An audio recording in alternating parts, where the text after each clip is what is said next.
Que a boa mão de Deus seja com você. Sou o professor Rogério de Souza, junto com o Instituto Supera. Nós vamos agora para a nossa disciplina de metodologia científica. É necessário que o estudante ele organize os seus pensamentos de uma forma metódica. Método é a palavra que significa caminho. Que tipo de caminho? Caminho que é cortado em partes. Metodos. Metade do caminho. Isto é, você tem uma trilha para andar. Uma quilometragem gigantesca para percorrer. Isto é, um grande percurso. Não dá para ir num fôlego só. Como não dá para ir num fôlego só, você vai por etapas. Metodos. Metade do caminho. Você vai parando, faz uma pausa, continua. Aí você continua, corre, para, faz uma pausa, continua. A metodologia científica é esse passo a passo do conhecimento que precisa ficar registrado para que uma outra pessoa, uma outra instituição, uma próxima geração tenha acesso aos conhecimentos que você tem. Por isso, metodologia é a disciplina que vai ajudar aquele que tem o conhecimento a transmitir esse conhecimento de uma maneira metódica, passo a passo. Isso para você entender. E aqui no livro texto que nós enviamos para você, você pode já ir diretamente aqui para a página de número 2, onde está escrito Introdução. Você vai encontrar aqui conhecimento popular.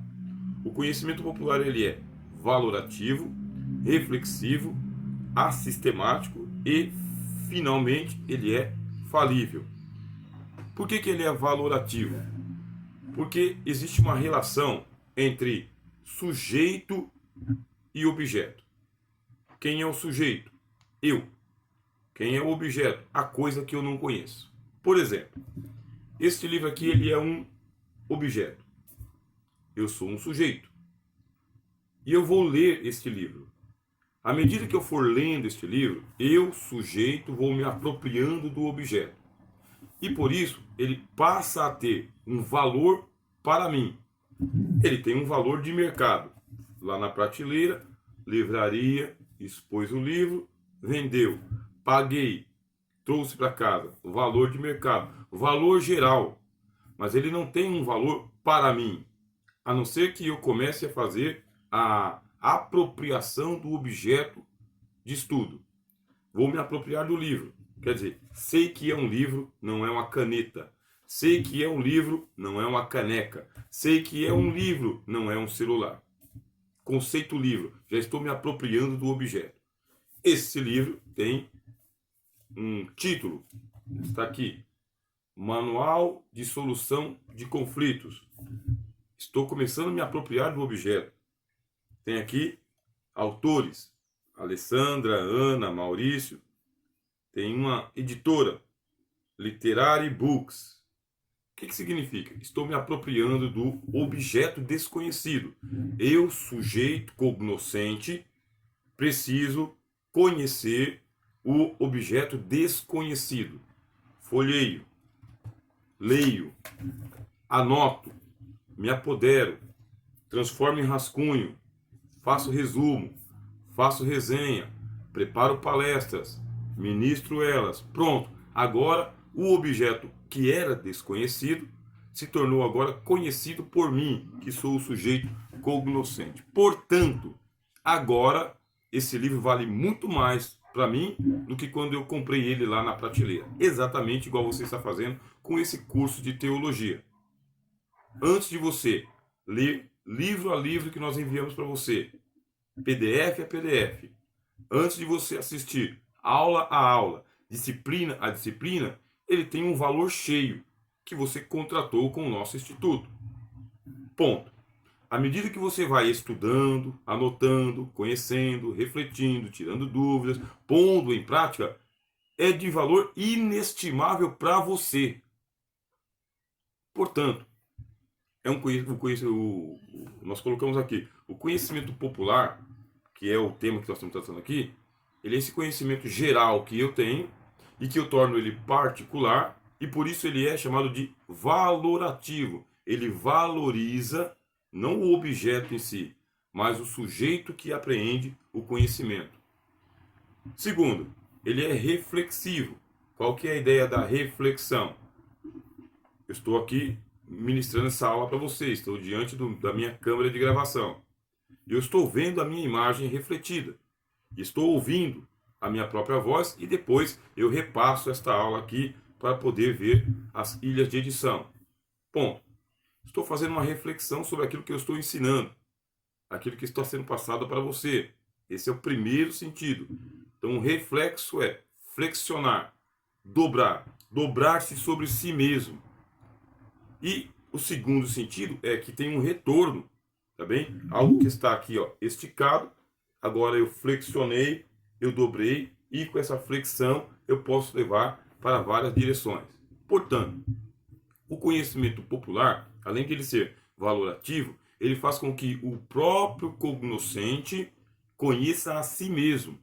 Voltando ao exemplo do livro aqui, eu vou conhecer a mim mesmo a partir do momento que eu entrar em contato com os conteúdos deste livro, porque vai haver pontos de empatia, simpatia e antipatia entre o cognoscente, sujeito, e o objeto desconhecido.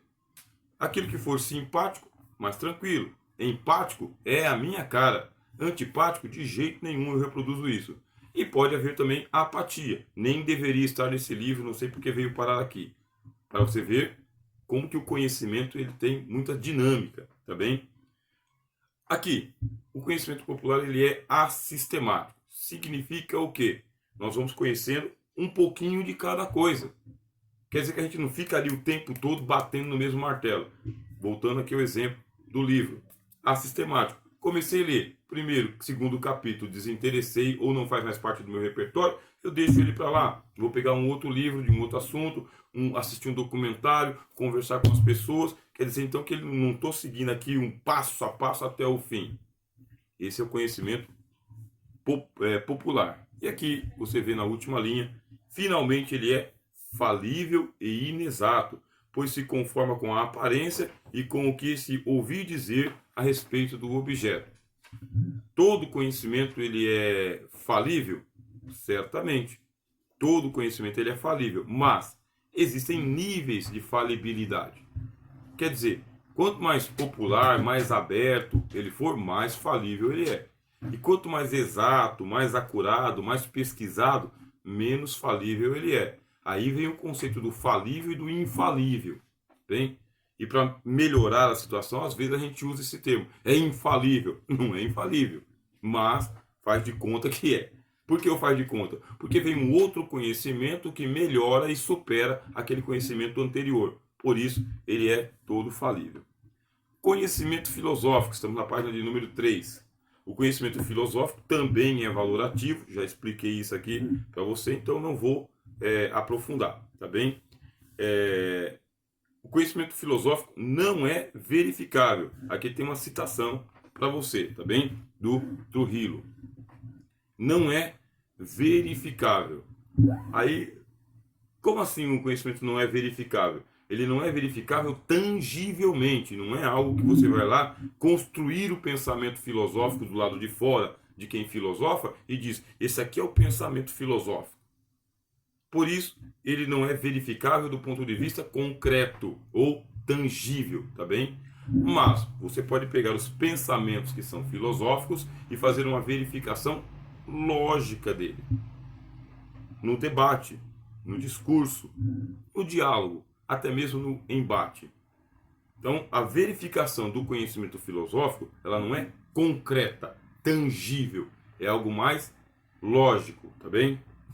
É racional em virtude de consistir num conjunto de enunciados logicamente correlacionados. Quer dizer, quando um pensamento ele é filosófico, é possível você utilizar o teu pensamento, a sua razão, e se você seguir o passo a passo de quem argumentou, você vai chegar à mesma conclusão.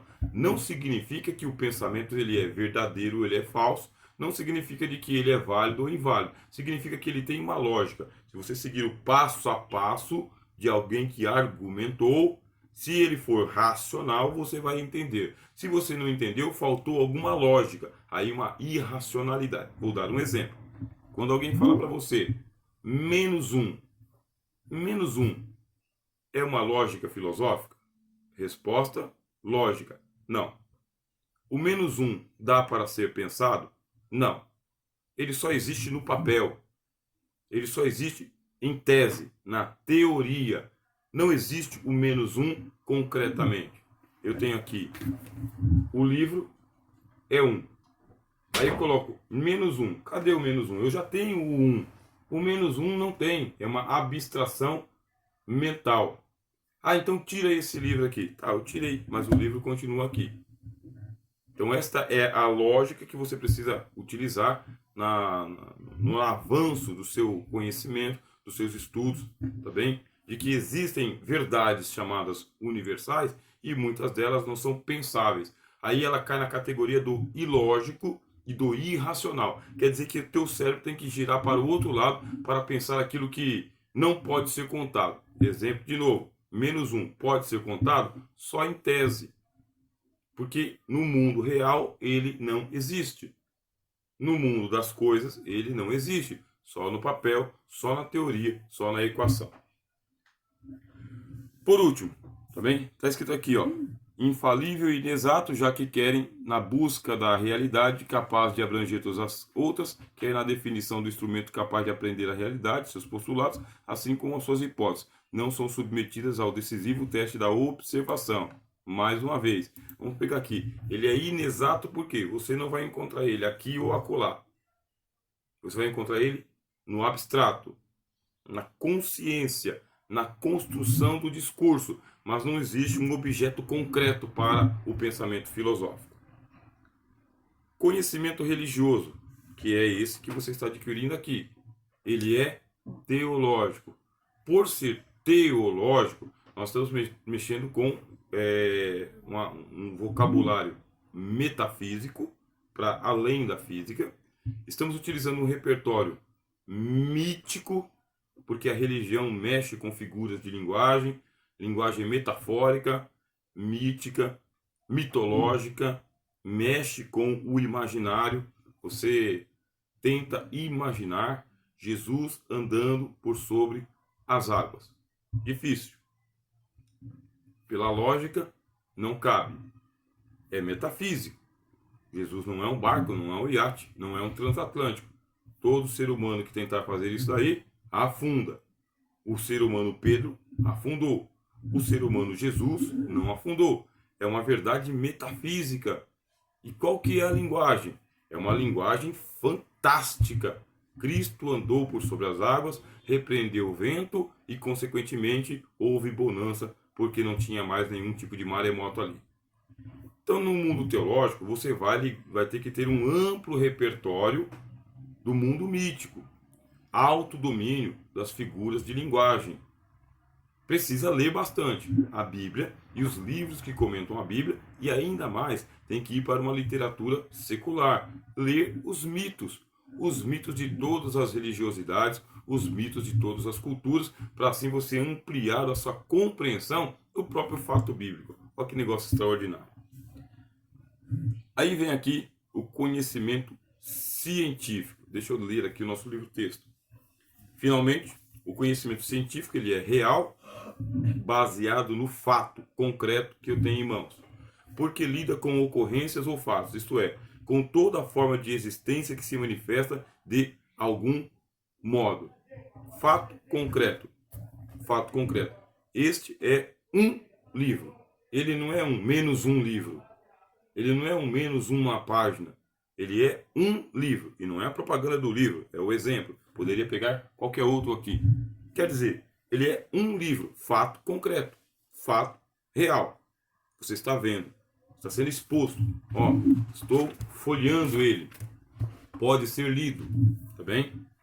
Constitui um conhecimento contingente, pois suas proposições ou hipóteses têm a veracidade ou falsidade conhecida através da experiência e não apenas pela razão, como ocorre no conhecimento filosófico. Aqui estamos com os dois pés no mundo da filosofia. Quando se fala de conhecimento contingente, é porque a filosofia trabalha sempre com palavras dualistas, tá bem? significa, se tem uma virtude, deve ter um vício proporcional a essa virtude, ou contrário a esta virtude. Então, se tem o alto, ele é relativo àquilo que está embaixo. Se tem o perto, é relativo àquilo que está longe. Se tem um fundo, é relativo àquilo que está à frente. Então, a filosofia sempre trabalha com esses conceitos assim, dualistas, tá bem? Ou binários. Por isso, nós vamos trabalhar aqui com um conhecimento chamado de contingente, diferente daquele que é necessário. O necessitarismo, dentro da filosofia, significa o quê? Aquilo que não pode deixar de ser. Isto é necessário. Exemplo.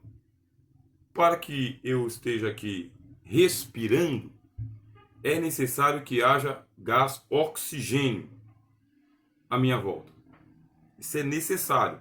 Há uma relação orgânica, fisiológica e biológica natural entre o meu pulmão e o oxigênio. Precisa ser gás oxigênio? Precisa ser gás oxigênio. Pode ser gás carbônico? Não.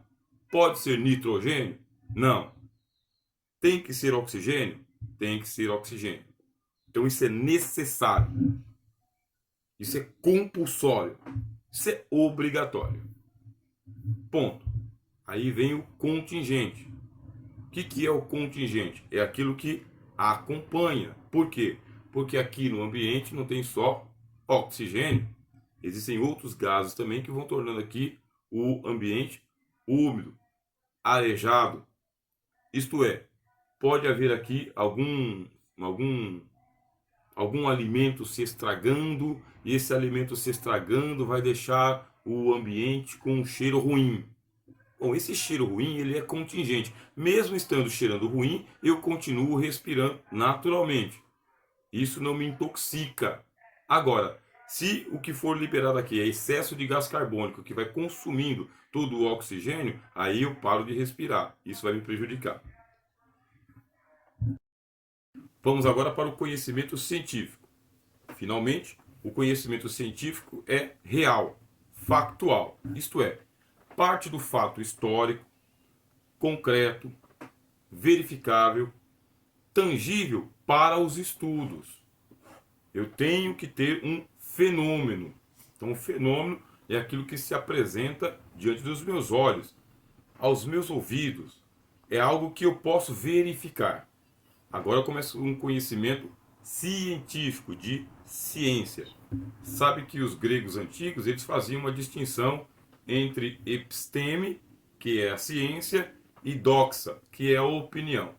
Eu quero sair da doxa, uma opinião geral, um conhecimento popular, para episteme, científico, aquilo que pode ser comprovado historicamente, concretamente, factualmente. Constitui um conhecimento contingente. De novo, a filosofia ela trabalha com repertórios dualistas, que significa, se eu tenho o claro, comparado com o outro é escuro. Então, esse aqui é o escuro, esse aqui é o claro. Se eu tenho o alto, comparado com o outro, esse aqui é baixo. Se eu tenho o perto, comparado com o outro, está distante. Se eu tenho o fundo, é comparado com aquilo que está à frente. Sempre existe essa dualidade, sempre existe essa binariedade no repertório filosófico. E por isso, esse conhecimento científico ele é contingente, comparado com o quê? Com o necessário. O que é o necessário? Necessário é aquilo que não pode deixar de ser. Contingente é aquilo que vem junto. Por exemplo, para eu ler este livro, é necessário que eu seja alfabetizado. Se eu não for alfabetizado, não farei a leitura deste livro. Por quê? Porque ele é todo de letras. Então eu tenho que ter passado pelo letramento e a alfabetização. É necessário que uma pessoa seja alfabetizada para ler este livro, que ele não é ilustrativo. Ele é todo impresso em letras. Contingente. Contingente significa que as palavras que estão neste livro aqui, elas vão mudar bastante. Não é necessário, dentro desse livro aqui, que tenham A, B, C, D, E, F, G, H. Não, Ali estão as palavras que são repertório dos seus autores. Contingente. Esta capa aqui pode ser colorida ou pode ser de outra cor. Contingente. O livro pode ter 100 páginas ou 500 páginas. Necessário. Para ser livro, tem que ter a sua capa, as suas folhas e aquilo escrito dentro. É o conceito de livro. Aquilo que pode ser lido. Agora, se ele vai ser mais denso, se ele vai ser menos denso, colorido, descolorido, isso é contingente. Já entendeu? Por isso, o conhecimento científico ele é contingente. Depende do cognoscente, que sou eu, o sujeito, e me apropriar do objeto. Por exemplo, mouse. Mouse, objeto. Rogério, sujeito. Aí é contingente. Por quê? Porque se eu não me direcionar ao objeto, o objeto conhecido continua desconhecido por mim. Precisa que o sujeito ele vai tangenciar o objeto. Tangenciar é tocar. Ó, vou tocar aqui, ó, o celular, ó. Tô tocando. Então eu tocando, você sabe que, ó, tá balançando a tela, tá vendo? Então eu estou tangenciando. Se eu não tangenciar, se eu não tocar, o objeto fica imóvel, parado. Mesma coisa qualquer tipo de conhecimento. Enquanto você não for até o objeto e estudá-lo, se apropriar dele, ele fica imóvel, parado e inalterado. Tá bem? Vamos ver aqui o que mais. É sistemático, já que se trata de um saber ordenado logicamente, formando um sistema de ideias, que é a teoria, e não conhecimentos dispersos e desconexos. Para dizer que você está se tornando um cientista da religião, um teólogos. Teólogos é aquele que discursa sobre o Theos, sobre Deus. Para dizer que você é um teólogo, tá bem? Você tem que passar pela teologia sistemática, querendo ou desquerendo. Só pode ser teólogo aquele que se apropria da ciência da religião, tema a tema, disciplina a disciplina, ponto a ponto, e que forma um conjunto de conhecimentos da ciência da religião, no nosso caso, o cristianismo e a sua relação com as demais religiões e com a sociedade. É sistemático, não dá para você aprender tudo de uma vez. Também não dá para você ensinar tudo de uma vez. E ele é cumulativo, se coloca um sobre o outro, mas ele também é progressivo, vai avançando. Desde a primeira disciplina que você estudou até hoje, veja o quanto de você já acumulou de conhecimento. Veja o quanto você já evoluiu no seu conhecimento. Tá bem? Possui a característica da verificabilidade, a tal ponto que as afirmações, que são as hipóteses, que não podem ser comprovadas, não pertencem ao âmbito da ciência. Vamos verificar se você é um teólogo mesmo? Se você é um estudante de teologia? Vamos verificar? Vamos colocar uma avaliação para você? Vamos quantificar esta avaliação em uma nota de 0 a 10?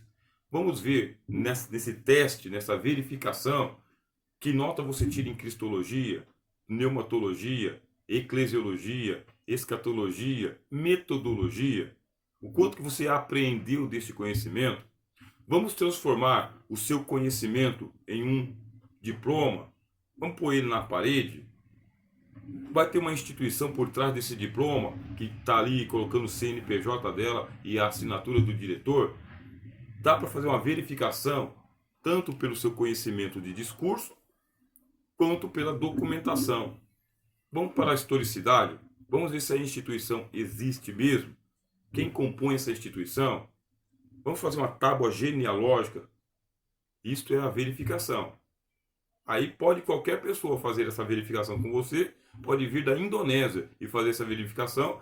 É um fato concreto. Você é um teólogo diplomado que passou por uma instituição XYZ. Ponto. Não dá para verificar essa hipótese. Você só jogou a ideia de que é. Consequentemente, não pode se tornar científico. Tá bem? Apesar da separação metodológica entre os tipos de conhecimento popular, filosófico, religioso e científico, no processo de apreensão da realidade do objeto, o sujeito cognoscente pode penetrar nas diversas áreas. Ao estudar o homem, por exemplo, pode-se tirar uma série de conclusões sobre a sua atuação na sociedade, baseada no senso comum e na experiência cotidiana. pode analisá-lo como ser biológico, verificando, etc, etc, etc. Está tudo aqui para você ler em nosso livro texto, tá bem? Por sua vez, essas formas de conhecimento podem coexistir na mesma pessoa, um cientista. Então, trocando em miúdos aqui, você é o sujeito cognoscente, precisa existir de uma maneira concreta. Para existir de uma maneira concreta, tem que passar o seu conhecimento abstrato para o papel. E por papel é lógico que é uma figura de linguagem, você tem que registrar isso historicamente. Tem que registrar de uma tal maneira que outra pessoa possa entender aquilo que você está falando, dizendo no papel ou oralmente, e entender da maneira que você está falando, objetivamente e não subjetivamente. Pode ser qualquer área de conhecimento. Aqui, no caso, conhecimento teológico, mas pode ser filosófico. Pode ser antropológico, como é proposto para você aqui no livro-texto, ou qualquer outra ciência. Está compreendendo? Natureza da ciência. Duas dimensões devem ser explicadas quando se trata de analisar a natureza da ciência, mas que apresentam-se inseparáveis. A compreensiva e a metodológica, contextual ou de conteúdo, e operacional. Então é a natureza da ciência, primeiro, compreensiva. Não dá para você fazer ciência pura. Não dá. O que é ciência pura? Só antropologia, por exemplo. Só teologia, por exemplo. Só direito, por exemplo. Não dá para você fazer ciência pura. Por quê? Porque existe um contexto em volta. Uma ciência é um fio que você puxa, e outro fio que você puxa, e outro fio que você puxa, e cada fio pertence a um ramo do conhecimento humano. Não dá para você fazer só teologia. Necessariamente tem que entrar pelos ramos da administração, psicologia, antropologia, geologia, geografia, que mais? Vamos lá, arqueologia, até paleontologia, filologia, gramática. Veja quantas ciências para estudar um pouquinho. Por isso você não tem ciência pura, você tem ciência contextualizada. Segundo, metodológica, abrange aspectos lógicos e técnicos. Isso tem que ficar bem pontuado. Você tem que ter o que é que eu vou estudar, onde está o objeto do meu conhecimento, como eu faço para chegar ao objeto do meu conhecimento, o que fazer quando eu chegar perto do objeto do conhecimento. De que maneira vou me apropriar dele? Metodológico, metódico, passo a passo. Você vai desmontando o relógio todinho até você entender como funcionam as engrenagens. Depois, remonta o seu relógio. Teve um filósofo chamado René Descartes que ele escreveu um livro chamado O Discurso do Método. É ele que propõe ali os 4 passos que deve ser executado por um cientista para chegar à compreensão de qualquer objeto de conhecimento. Tá bem? Deixa eu ver aqui. Tem uns pontos que é colocado para você aqui no nosso livro-texto, tá? Toda a parte de número 5. Aqui, ó. A logicidade da ciência é manifestada através dos procedimentos de operações intelectual que possibilitam a observação racional, permitem a interpretação e explicação adequada, contribuem para a verificação, fundamentam os princípios de generalização. A ciência, portanto, constitui-se um conjunto de preposição e enunciados hierarquicamente correlacionados, de maneira ascendente e descendente, indo gradativamente de fatos particulares para os gerais e vice-versa. Conexão ascendente, indução, conexão descendente, dedução. Por sua vez, o aspecto técnico da ciência pode ser caracterizado pelos processos de manipulação dos fenômenos que se pretende estudar, analisar, interpretar ou verificar. Isto é, todas as vezes que você manipula um objeto de conhecimento, o objeto te manipula de volta. Isto é, o conhecimento que você está adquirindo está te transformando. Você está mexendo com o conhecimento e está adquirindo conhecimento, tá bem?